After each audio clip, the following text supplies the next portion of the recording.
It's Twin the Aisle with me, Charles Gross, and Leslie Hoban Blake. Tonight, Belle of Amherst, Disgraced, and The Last Ship. Ladies and gentlemen, welcome to Two on the Aisle. Good evening, Charlie. Good evening, Leslie.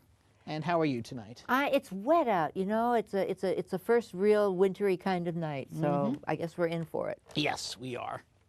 But fortunately, we slog on. Yes, slog on. Neither rain nor sleet, etc. Something like that. I like actually that. do recall once. It was a snowstorm. I was living in New Jersey at the time. My father called me up and said, "I'm leaving the city. Suggest you do the same." So I climbed into my Cutlass, went up, decided to take Broadway in case people abandoned their cars on the highway. I'd be able to go up another street. Got stuck in the middle of Harlem. And fortunately was able to get bonfires of the vanities, should have gone to the show that night. That was the that was the lesson. Okay, all right. But let's go to our first show tonight. Okay. This is a revival of the Belle of Amherst. And I'll begin with it. It's Belle of Amherst is a revival that when I went online, I found out is revived every place all the time. There must be 27 or 30 different, because it's a one-person show, it's easy to put on, and there are a lot of middle-aged actresses, although a lot of younger actresses go for it also. But it's when it was done in 1976 with Julie Harris, and it was written, I think, with Julie Harris in mind, by William Luce. It was a sensation. It was directed by her very good friend Charles Nelson Riley. It won her one of her the last person you would expect to be directing a play like that. And I went and I finally found her. Her whole show is online. Oh, is it? The whole 1 hour and 28 minutes of it from beginning to end. And that's the problem. I always knew in my mind what I thought she was like. And she's Julie Harris Julie or Harris. Emily Julie Dickinson? Harris. And oh, well, I know what I thought what Emily Dickinson is like according to what as much as we know. And we only know about Emily Dickinson from her writing and from her sister and that kind of thing. Okay. So Emily Dickinson was an eccentric, Yes. depressive, possibly bipolar, but we didn't know in those days. Introverted spinster lady who lived with her spinster lady sister for all of her fairly short life, and who had had two whatever kind of get-togethers with two married men, but had no real romance of her own. And this play is about an incident where she comes and where we come to her house and she talks to us. She invites us in, she serves us cake. So Julie Harris was a kind of a character actress who could become, whether she was in I Am a Camera, where she played the first Sally Bowes, or whether she, you know, from Cabaret, which then became Cabaret. Well, that became Cabaret. Yes, I said yes. Or whether she was playing this lady. She was 51 years old when she played this part. She looked 70, 65. She made herself look really like an older lady. Jolie Richardson is 49, and she's a today 49, which means she's gorgeous. She's beautiful, no matter what she does, no matter how she pulls her hair back. When she pulls her hair back, she looks like her mother at a younger age, her mother being Vanessa Redgrave. So the play tells us about her through her writing, and she's trying to sell her poems. The whole point of it is the first act is she's waiting for the man to arrive to look at the poetry. This is after a many-year correspondence that they've had. Yes. And in the second act, he comes and he doesn't like her poems, and he tells her to, you know. Or is that the end of the first act? Well, it's the end of the first. Whatever, he comes. It's 90 minutes with an intermission that it doesn't need to for some reason. Maybe she doesn't really change her clothes, I don't think. We have some footage. We have footage. So shall we take a look at it? Please. Yes. Ladies and gentlemen, the Belle of Amherst. Egotism is a hard thing to deal with. When I wanted fame, it seemed selfish. But Helen says that my current attitude is selfish. Which direction to take? I don't know. What do you think? It's not that I haven't had fame of sorts. One October, my Indian and rye bread won second prize at the cattle show. Second prize was 70 cents. And in case you missed the newspapers, my heliotropes won honorable mention. Well, there was some talk. Vinny was one of the judges. I'm nobody. Who are you? Are you nobody too? Then there's a pair of us. Don't tell, they'd banish us, you know. How dreary to be somebody. How public, like a frog, to tell one's name the livelong June to an admiring bog. And this is my problem with this particular version of the Belle of Amherst. She's chirpy. She's perky. She's got spunk. I mean, it's almost as if Mary Richards is playing the role, if we can go back to Mary Tyler Moore. Yes, Mary Tyler Moore. And that's a problem for me. I have no right to say that that's wrong. I'm sure that that's a perfectly fine interpretation, except it's not good for me. I want the spinster lady, you know, who... Well, you see, I went in not knowing that she was a poet, but not really. I was not familiar with her work, and I was not familiar with her biography. Right. So to me, I had no expectations, and I've never seen Julie Harris do the role. However, if she is online, I had to track her down. Oh, well, I didn't see her. I had to track her down. And to watch it.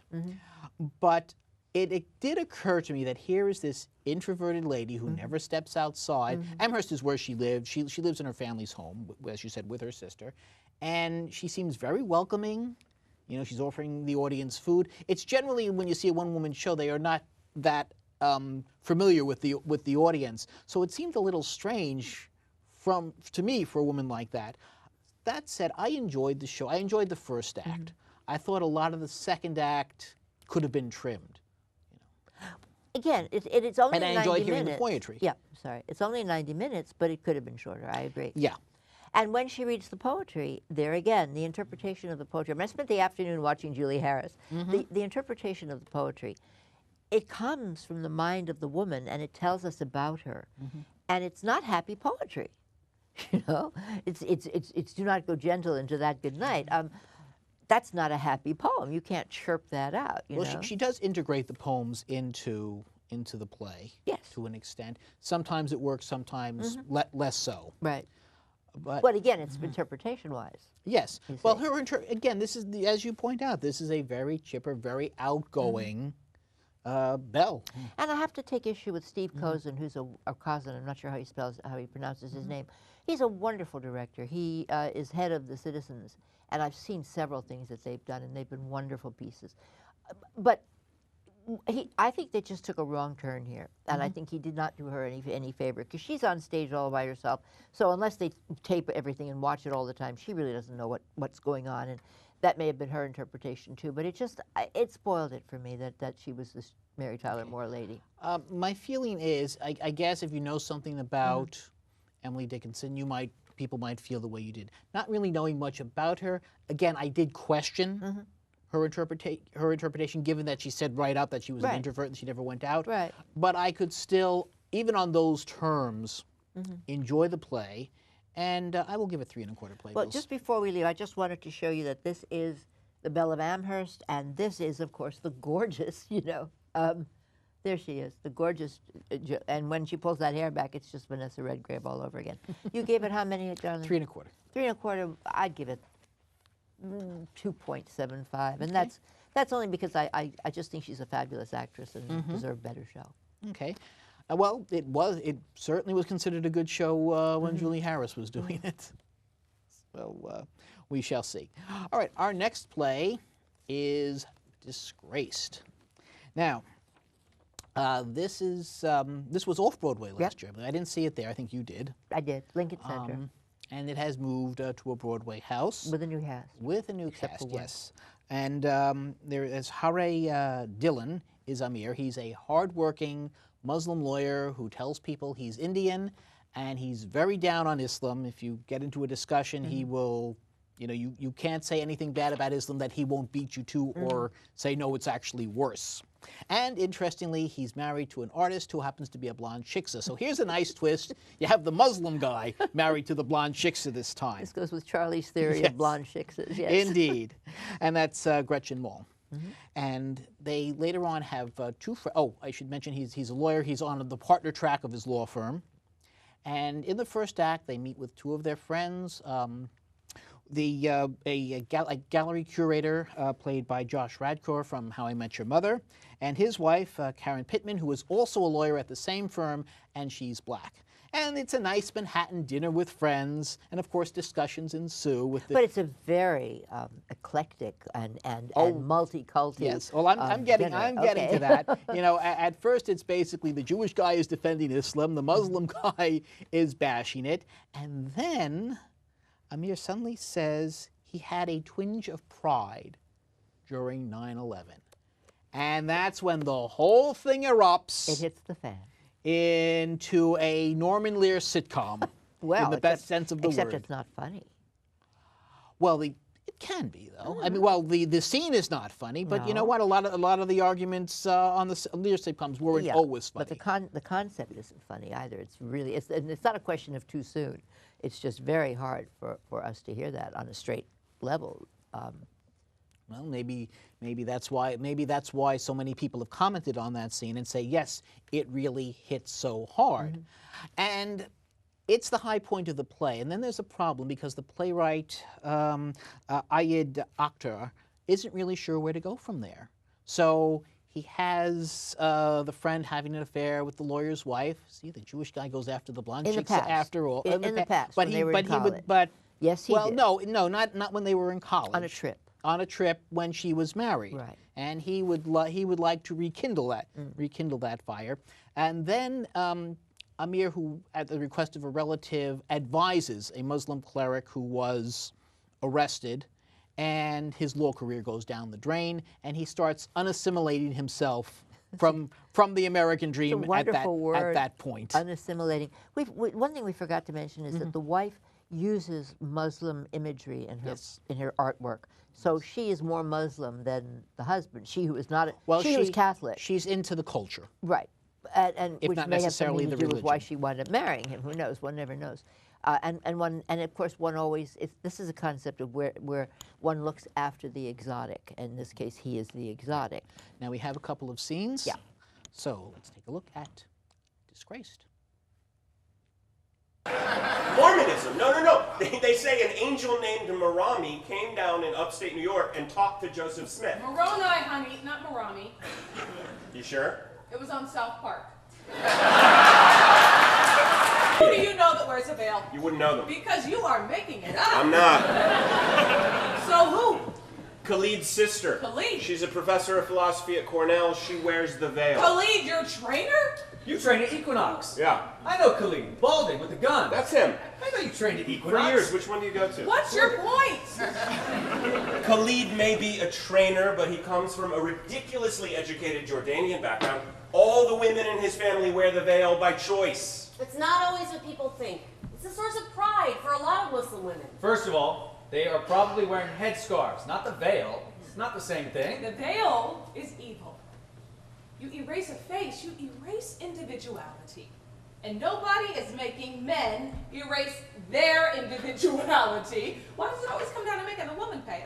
There is a point at which you just have to say no. Okay, now, the problem that I had with this play is, for one thing, boy, the lead character really confused me. Here he's one, now he's another. It seemed a little inconsistent and a little strange. And I think it may have to do with the recasting of that part. Asif Manvi, who is one of the reporters, has been one of the reporters on the Jon Stewart show, and who is a playwright in his own right and made a movie. He did a play called Sakina's Restaurant, a one-person show, and then he made it into a movie with all the characters. He's a very interesting actor. Not as handsome, not as particularly handsome as this man is to play the role, but he was much more convincing to me in the depth of his feelings about how the changes occurred so quickly and how his life derailed. And I think that's the problem with this man. I didn't get the sense that he understood that that was happening to him. I didn't get the sense that he felt that he had any part in it. You know, it all happened around him. It wasn't, he had nothing to do with it. And that disturbed me. That I didn't think was the character, having seen it before. Right. Yeah, this was my first time seeing it, so I did find it confusing. It felt like, you know, after the climactic fight scene, the playwright really wasn't sure where to take the play. We have to mention that this play won the Pulitzer Prize, so yes, obviously because it hit at just the right time. There's so much anti-Muslim feeling in the country, and it plugged right into that. And the writer, I don't know if the writer is Muslim, but I think The Goat, or Who is Sylvia, which was a play about a guy who wants to have an affair with his goat, also won the Pulitzer Prize. Oh, do you think that also tucked into the feelings in the country at the time? Could be. It was written by Edward Albee. That certainly didn't hurt. You'd think. So I don't always have a very positive view of the Pulitzer Prize these days. Oh, I see. I see what you're saying. Okay, well, yeah, all right. I did enjoy the performances. Yeah, you know, it's a good ensemble. Enjoyed the play for the most part. Enjoyed the first act. Second act, again, it felt untethered. It was so interesting to me. Also, the set was one of these Upper West Side apartments. You would Upper kill East Side, some. actually. Was it the East Yeah, Side? it was East Side. Could have sworn it was the West Side. You would think. Well, anyway, all right. They felt like a West Side crowd. I did feel like a West Side crowd, exactly. Well, okay, because you're the real estate person, I bow to your perspective on that. But no, this is just what it says in the playbill. Well, there you go. I didn't bother to read that. I just looked. My eyes told me. But anyway, the apartment is an apartment to die for or to kill for, one or the other. And of course, that's one of the things he loses.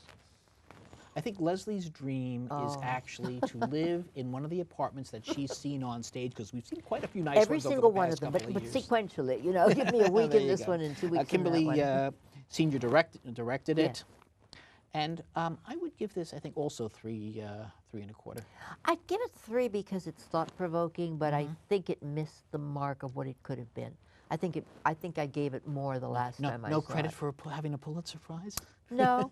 No, again, I'm not moved by the Pulitzer. I mentioned it because I think it's only fair to say that it won it, but that doesn't color whether I feel it's, you know. Speaking of which, I'm about to speak about a Pulitzer Prize winning play, if I may. Oh, how's that for a segue? That is a very good segue. Oh no, I'm sorry, I'm wrong. I'm not. No? No, I'm speaking about Last Ship. Well, that hasn't won anything anything yet. But we did get a very nice, we got a preview of it from Sting at the Tony Awards. Yes, we got a preview, and then he did it as a PBS special, so you've got to hear all the music. And we have a nice chunk of it to show you tonight. We do. But the Last Ship is, and it literally, they do have one of these things with all of the fire stuff that comes out of it. What's that called? You're a guy. Tell me what that's called. Sparks? But, yeah, no, they're sparks. Welding? But I mean, welding, thank you. They have a real welding machine. And this is the love couple, Michael Esper. What you have here is a very traditional story. It's boy leaves girl in the lurch when they're kids, goes off and goes to sea, and then comes back 15 years later. That's the bulk of the story. The other part of the story is that he left a shipbuilding town in the upper north of England or the beginning of Wales or somewhere in that area, and the shipbuilding is going out of they're done with it. That's the end. Well, of shipbuilding. that's kind of the reason he left. He knew it was starting to go down the Well, he drain. didn't want to be a shipbuilder. His father said, "Here are my shoes. Go be a shipbuilder." And he said, "No, I'm going to be a sailor." Well, because he thought the industry was dying. I don't think he just didn't want to follow in his father's footsteps. That was the whole point. It was very clear. He has a whole song about it in the beginning and the end. I don't want to wear your boots. All right. Well, and because he felt it would be a dead-end job, and it turns out he would have been right. Yes. But interestingly, he doesn't seem to do all that well in the sailor business. He still comes back. He's like a sailor third class or something like that. He was a merchant seaman and nothing more than that. And he comes back, and there is it's Michael Esper. Michael Esper, who I have to speak about Michael Esper. Yes, this is okay. Where's the picture of Michael Esper? This is Michael Esper with the young lady whom he left 15 years before. And unbeknownst to him, but unbeknownst to all of us, there's this 15-year-old son that she's got, and guess who's the father? Yes. And it's that kind of story. The storyline is every step of the way. You're 2 steps ahead of the story. So, and it's written by John Logan and Michael Yorkie. Are those their names? Yeah, John Logan.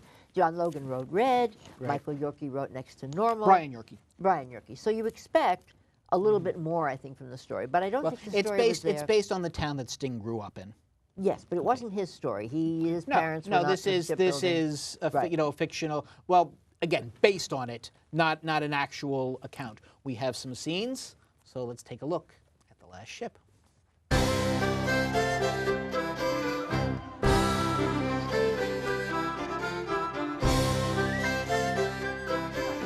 what do you got? What do we got? Now what have you got? What do we got? You got now. We got now else. Hey, what do you got? What do we got? What do you got? What do we got? You got now. We got now else. And whatever you promised, whatever you've done, and whatever the station in life you become, in the name of the Father, in the name of the Son, and no matter the weave of this life that you've spun, on the earth or in heaven or on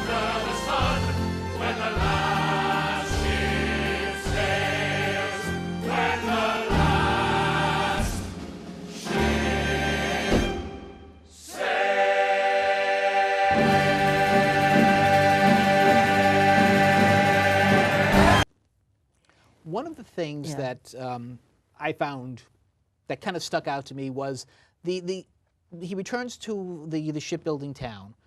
The shipyard is about to close. Another company has bought it. They're offering the people jobs, but they want to keep their shipping jobs. They want to be, we're shipbuilders, our parents were shipbuilders, our grandparents, and so they basically occupy the yard, and they're going to build one last ship. And here's where the logic kind of goes. Gone, right out the window. Because number one, where are they getting the money? Oh, from the church, from the fund for the new church. Yeah, a church in a dying town has all that money to build a ship? Well, it's a dying priest in the dying church in the dying town. And I mean, that kind of has you scratching your head. And then, what are they going to do with the ship? Well, that's the point. When they finish. And how could anybody, how long does it take to build a ship? It doesn't take the 20 minutes it took on stage you to have build to, a ship. you know, you have to No, assume. but the point look, is they go 15 years in 2 minutes. You can, can assume they go the 6 months or the 12 months. But the point that I was going to make was only that it lost my ability to follow it. It lost my interest. I really didn't care about these nutty people who turned down a perfectly good job when it was totally known that there was no way this was going to be anything else. I mean, talk about a romantic, idea taken to an nth degree. So, the bottom line is I don't know if it was a happy ending or not, because they built the ship and they sailed the ship. Well, for now it's happy. What concerns me is that, they go to the guy who went away and said, okay, you captain the ship. We've never sailed. All right, that makes sense. None of them know how to actually operate a ship. Right. Unfortunately, I wasn't so sure that he would either. He didn't exactly strike me. He wasn't the captain of the Yeah, ship. he certainly wasn't. Right. He didn't come back as the big captain. He was basically still 15 years later a lowly sailor. And plus, maybe they were sailing to Never Land. Oh, jeez. But That's the score-wise, next play that's coming in. I was not very impressed when I heard the song that Sting sang on the Tonys. However, sitting there watching it in the show, I actually did like the score. I would say it's roughly, I've only heard it once, but I would say it's roughly on par with Cyndi Lauper's score for Kinky Boots. Yes, I do. And here's the difference. I never heard Cyndi Lauper. And it's interesting, but I also, just to keep that comparison, they're both covering similar themes to an extent. Both, trying to revive a dying industry. Yeah, but in one Kinky Boots case, has a more grounded. It's possible to do, and in the other, it's not. But I'm concerned about this. We heard or at least I did, heard the PBS version where Sting sings most of it. Right. Or not all the songs, but some of them. Oh, did we? Okay. Yes. And that's very nice. And I've lost my train of thought now. You heard the version with Sting. Thank you. I heard the version with Sting, and now I hear all of the. They all sound like Sting songs, and therefore they all sound like Sting singing them. Michael Esper sounds like Sting singing them. Michael Esper was Gideon. Michael Esper was the young sailor.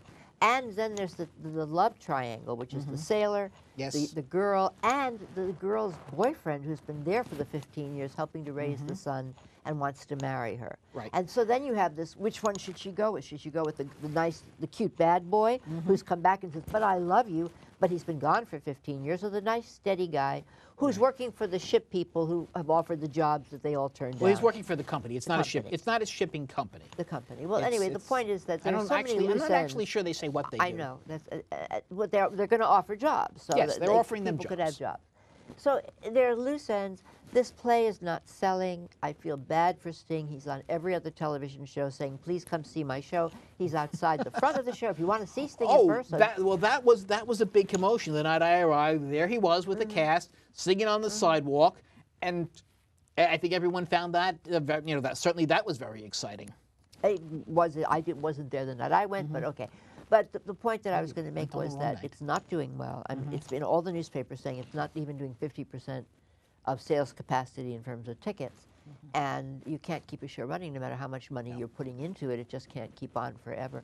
So I feel bad for that. I mean, there's certainly lovely things in it. We didn't even mention Stephen Hoggett's dancing, which you saw just then. That very masculine kind of, everybody hits the ground. And, he did the same thing in Once. He also did the same thing in Black Watch out at St. Anne's a couple of years ago. It's a very muscular kind of dancing. I like it. It suits this, it suited that. I don't know what he's going to do when he doesn't have that kind of... Actually, I have seen other shows that he's done, and he doesn't do that. Did you like the cast? Overall, yes. I thought, Aaron Lazar played the stalwart guy who stayed. I don't remember their names. and the young redheaded gal who played the girl who stayed home. I have all these names written down somewhere. In other words, here. the girl they're fighting over. Rachel Turner, and the young Tucker. I can't read my own writing. You're talking Meg, yes. the girl they both love. And Colin Sordelay. I'm wondering if he's the son of the famous sword fight guy. And I'm going to find out Rick Sordelay. I have to find out if he is. Fred Applegate as the priest. As the priest. Oh, the wonderful comic relief there. Well, it sounds almost like a joke. And Fred Applegate is the priest, the comic priest. And he's wonderful. He sings beautifully. The songs are great. Right. Every single and his song. character can pretty much outdrink anybody else in the town. And there is the bar Which is town. saying Yes, something. I know, yes. It's a heavy drinking town. Yes. You'd have to be if you're in a dying town that has nothing else going for it. I don't know what to say about it. I honestly don't. I can't say to people, spend your $142 or $182 to go see it, because you can see it for free on PBS, but you don't not see. really, no. Well, you don't see the whole story. It's the same people doing it. All the actors who were doing it on PBS. But that was a concert version. So it's a complicated thing. I don't know why he did a concert version first. I guess to try to get people interested. Well, that's not unusual. To drum up interest, to test it out. But you give a little bit. You give a taste. You don't give the whole thing. Oh, you mean broadcasting it? Yeah, Okay. you don't give the whole thing. Okay, so yes. there we go. I don't know what to give it. I'm going to give it 2.5. Really? I'm being a Russian judge tonight on a British show. Yeah. Okay, I would go as high as 3.5. I understand there were some flaws in it, and there were some situations that were a little hard to swallow. It ran 2 hours and 35 minutes with intermission. That's a lot. But I enjoyed it, and I will give it 3.5.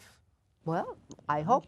I'm sure the people on the streets would have given Sting several playbills just to see him out there like that. If he's out there every night, maybe he will drum up enough business to keep the show going. I don't know. Be interesting to find out. He certainly has committed himself to the show. And I'm not unhappy about when you said Cyndi Lauper, I never heard her voice in that. I heard wonderful Broadway songs that were clear music without that's Cyndi Lauper. To wrap it up. But this was so much, that's Sting, that, you know. See, I'm a little less familiar with his work than you are, so well. I did not notice it quite as much. All right, and that is our show for the evening. And when you go to the theater, look for Leslie and me, us too. On the aisle.